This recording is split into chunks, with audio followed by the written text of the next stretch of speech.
நம்ம ஏற்கனவே வந்து அனாலஜியில் நம்பர் பார்த்துருந்தோம், லெட்டர் பார்த்துருந்தோம். இப்போ நம்ம வந்து வேர்ட்ஸ் பார்க்க போகிறோம். ஓகேங்களா? வேர்ட்ஸ் அப்படின்னா இப்போ இதழ் ஆசிரியர் கொடுத்துருக்காங்கன்னா இப்போ இதழ் வந்து யார் நடத்துவா? ஆசிரியர் நடத்துவாங்க. அப்போ இதே மாதிரி வந்து இப்போ ஸ்கூல் யார் நடத்துவா? முதல்வர் நடத்துவார். ஓகேங்களா? இப்போ அதேமாரி வந்து வேறு எக்ஸாம்பிள், மாநிலத்தை வந்து யார் ஆட்சி செய்வா? முதலமைச்சர் ஆட்சி செய்வார். அப்படின்ற மாதிரி அதுக்கு ரிலேட்டடானதை கொடுக்கறது தான் வந்து இந்த வேர்ட்ஸ் அனலாஜி. இந்த வேர்ட்ஸ் கொடுத்து இதுக்கான நாடகத்துக்கு என்ன வேர்டு ரிலேட்டடாக இருக்கும் அப்படின்றது இதேமாரி கொஷின்ஸ் கேட்டிருப்பாங்க. ஓகேங்களா? இதெல்லாம் ப்ரீவியஸ் இயர் கொஷின் கேட்டது. கொஞ்சம் வேறு ஆர்ஆர்பி இல்லாமல் வேறு என்டிபிசி மிச்சம் எல்லாத்துலேயும் கேட்டது தான் வந்து உங்களுக்கு நான் வந்து கொஷினாக ஆல்ரெடி டெஸ்ட்டு கண்டக்ட் பண்ணேன். அதுலேருந்து தான் திரும்பி அதுக்கான அதை தான் வந்து எக்ஸ்பிளைன் பண்ணுறேன். ஓகேங்களா? இப்போ வந்து இதழுக்கான இது வந்து ஆசிரியர். இதழ் வந்து யார் நடத்துவா அப்படின்னா ஒரு ஆசிரியர் நடத்துவார். அப்போ நாடகம் அப்படின்றது யார் நடத்துவா அப்படின்னா நம்ம எடுத்தோன்னே என்ன பண்ணுவோம்? நாடகம் அப்படின்னு வந்து சினிமா அப்படின்ற மாதிரி போயிடுவோம். ஓகேங்களா? சினிமான்னு போனோடனே ஒன்று இயக்குனர்னு யோசிப்போம், இல்லை நடிகர்னு யோசிப்போம். இப்போ இதில் வந்து நெக்லெக்ட் பண்ணுங்கள். ஃபஸ்ட்டு எந்தெந்த ஆப்ஷன்ஸ் இதில் வராதுன்ற நெக்லெக்ட் பண்ணுங்கள். இப்போ வீரர்ன்றது இதில் கண்டிப்பாக வராது. நாடகத்தில் வீரர் வராது.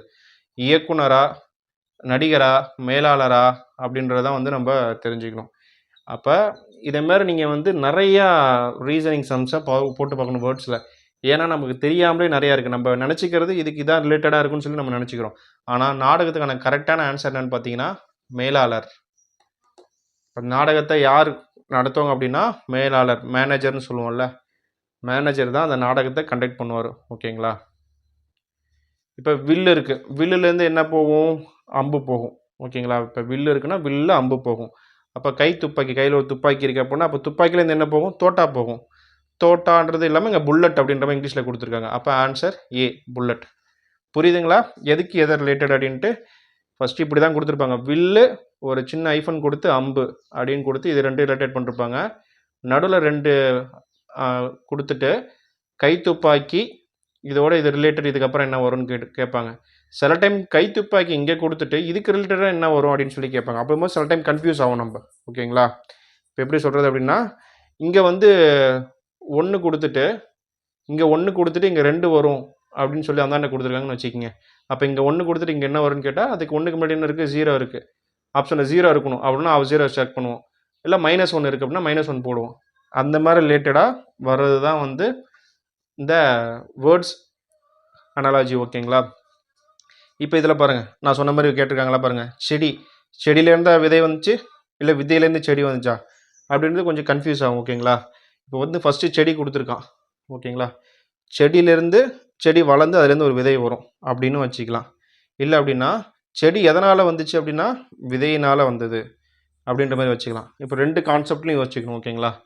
இப்போ இங்கே வந்து மொட்டு. ஓகேங்களா? மொட்டு இப்போ எப்படின்னா செடி எதுலேருந்து செடி வந்துச்சு? விதையிலேருந்து தான் செடி வந்தது. அப்போ ஃபஸ்ட்டு இருக்கிறது செடி, அடுத்தது விதை. ஓகேங்களா? அப்போ ஃபஸ்ட்டு இருக்கிறது ஒன்று இருக்கணும். அப்போ மொட்டுன்றது அப்போ எதுலேருந்து தான் மொட்டு வந்துச்சு அப்படின்ற மாதிரி இருக்கணும். அப்போ ஃபஸ்ட்டு வந்து விதையிலேருந்து தான் செடி வந்துச்சு. அப்போ மொட்டுக்கு முன்னாடி என்ன வரும்? மலர் தான் வரும். ஓகேங்களா? பழம் இதில் நெக்லெக்ட் பண்ணிடலாம். மரக்கிளையில் வராது, இலையில் வராது. இதை பார்த்தாலே உங்களுக்கு தெரிஞ்ச மொட்டுனா மலர்லேருந்து தான் வந்திருக்குன்னு ஈஸியாக அடிச்சிருப்பீங்க. ஆனால் கொஞ்சம் காம்ப்ளிகேட்டடாக கொடுப்பாங்க. அதை நீங்கள் ரிவைஸ் பண்ண மட்டும்தான் உங்களால் இதை அடிக்க முடியும். ஓகேங்களா? 2 நாள் அனாலஜி இப்போ ரீசனிங் பார்த்துட்டு அடுத்த நாள் போனீங்கன்னா கண்டிப்பாக உங்களால் அடிக்க முடியாது. இப்போ இதை பாருங்கள், இதெல்லாம் நம்ம கேள்விப்பட்டிருக்கவே மாட்டோம். தமிழ் பெயர்கள்லாம் கேள்விப்பட்டிருக்கவே மாட்டோம். இப்போ குறிப்பு பொருள் அகராதின்னு கொடுத்துருக்காங்க. அப்போ காலமுறைக்கு அடுத்து என்ன வரும் அப்படின்னு சொல்லி கேட்டிருக்காங்க. இதெல்லாம் நிறைய பேர் படிச்சிருப்பீங்களா என்னன்னு தெரியாது. ஏன் அப்படின்னா இது நீங்கள் பார்க்க ரிவைஸ் பண்ண தான் வரும். ஓகேங்களா? இப்போ ஒரு அகராதி புக்கு கொடுத்துட்டாங்க. அப்படி அகராதினா என்னது? டிக்ஷனரின்னு வச்சுக்கிங்க. ஓகேங்களா? டிக்ஷனரியிலேருந்து தான் வந்து நம்ம அந்த குறிப்பு பொருள் எடுப்போம். ஓகேங்களா? அப்போ காலமுறை, உங்களோட காலமுறையை எதில் எழுதுவீங்க? உங்களுடைய சுயசரிதையில் எழுதுவீங்க. அப்போ இது சுயசரிதை தான் இதுக்கான ஆன்சர்.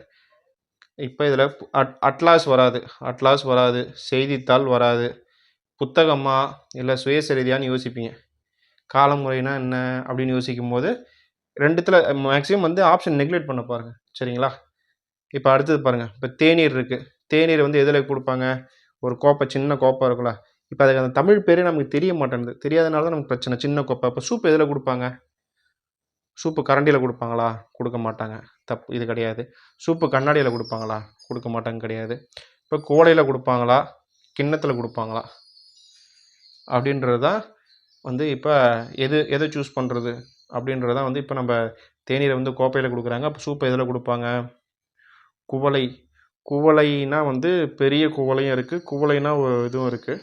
சூப்பை ஒரு சின்ன பவுல்னு சொல்லுவோம். அது பவுலுக்கு பேர் என்ன? கிண்ணம். ஓகேங்களா? பவுலுக்கு பேர் கிண்ணம். அப்போ இதுக்கான ரைட்டான ஆன்சர் கிண்ணம். சரிங்களா? புரியும்னு நினைக்கிறேன். ஓகேங்களா?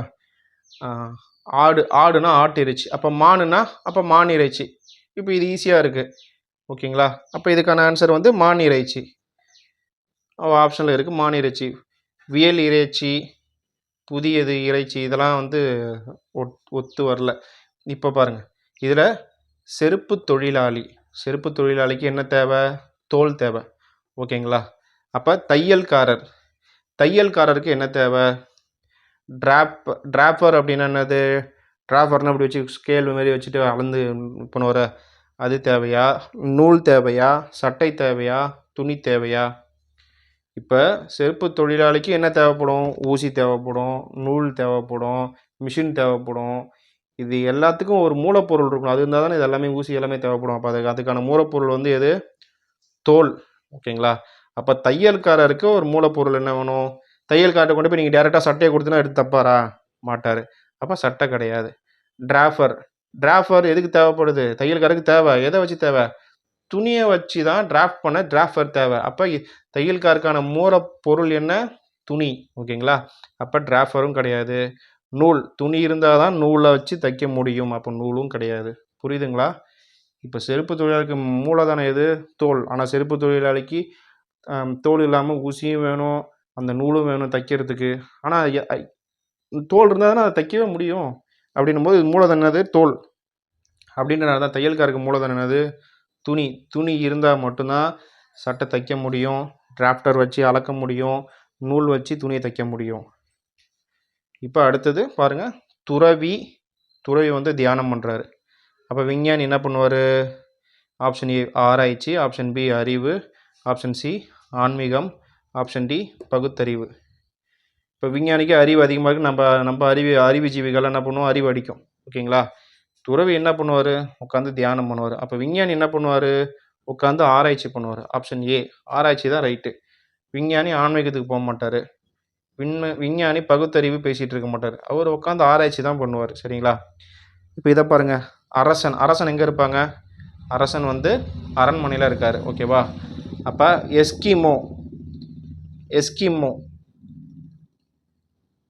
எஸ்கிமோனா என்னன்னு தெரியுங்களா? எஸ்கிமோனா இப்போ அந்த பனிலாம் இருக்கும்ல, படிச்சிருப்பீங்க, ஜாகிரஃபி லெசனில் வரும். இது எஸ்கிமோ அப்படின்ட்டு ஜாகிரஃபியில் பார்த்துருப்பீங்க. கேரவன்னா என்னன்னு தெரியும்? வேன் கிடையாது. புகலிடம் கிடையாது. இது மடாலயம், மடம் கிடையாது. இக்லூ. இதுக்கான ஆன்சர் இக்லூ தான். இக்லூனா எப்படி இருக்கும்னா, இந்த பனி இதில் பார்த்துருப்பீங்களா, இப்படி ரவுண்டாக இருந்திருக்கும், மேலே அப்படியே முட்டையாக இருக்கும், அதில் ஒரு இப்படி போட்டிருக்கும்ல, இதுக்கு பேர் தான் இக்லூ. ஓகேங்களா? இதுக்கு பேர் தான் இக்லூ. அந்த பனி சறுக்கு விளையாடுற இடத்துல பார்த்தோன்னா அப்படி இப்படி கொடுத்துருப்பாங்க, மேலே வெள்ளையாக இருக்கும், இது இப்படி கொடுத்துருப்பாங்கள்ல, இதுக்கு பேர் தான் இக்லூ. சரிங்களா? எஸ்கிமோன்றது பனி ஏரியா இருக்க இடத்துல பனி ஏரியாவை குறிக்கும். இக்லூன்றது இதுதான். ஓகேங்களா? அப்போ அரசன் வந்து அரண்மனையில் இருப்பார். எஸ்கிமோ அப்படின்றது அங்கே வாழ்கிறவங்கன்னு நினைக்கிறேன். அவங்க வந்து எங்கே இருப்பாங்கன்னா இக்லூவில் தான் இருப்பாங்க. சரிங்களா? இப்படி தான் வந்து வேர்ட்ஸோட அனாலஜி, இப்படி தான் கொஷின் இருக்குது, இப்படி தான் கேட்குறாங்க. இது மாதிரி திரும்பி அடுத்த டாப்பிக்கில் அனாலஜிலே வந்து நம்பர்ஸும் நடத்துகிறேன், லெட்டரும் நடத்துகிறேன், வேர்ட்ஸும் நடத்துகிறேன். ஓகேங்களா? நீங்கள் மேக்ஸிமம் ரிவைஸ் பண்ணுங்கள். எவ்வளோக்கு எவ்வளோ போட்டு பார்க்க முடியுமோ அவ்வளோக்கு எவ்வளோ போட்டு பாருங்கள். சரிங்களா? அப்போ தான் வந்து நம்ம மார்க் அதிகமாக ஸ்கோர் பண்ண முடியும். 4 நாள் பார்த்து 40 நாள் கழித்து புக்கு எடுத்தோம் அப்படின்னா கண்டிப்பாக நமக்கு ஒன்றுமே தெரியாது, ஒன்றுமே புரியாது. சரிங்களா? வேறு ஏதாவது டவுட்டு அப்படி எதாவது இருக்குது அப்படின்னா கமெண்டில் கமெண்ட் பண்ணுங்கள். வேறு ஏதாவது கிளாஸ் எடுக்கணும், இதை பற்றி தெரியல, அதை கொஞ்சம் போடுங்க அப்படின்னாலும் கமெண்டில் போடுங்க. கண்டிப்பாக போடுறேன். ஓகேங்களா?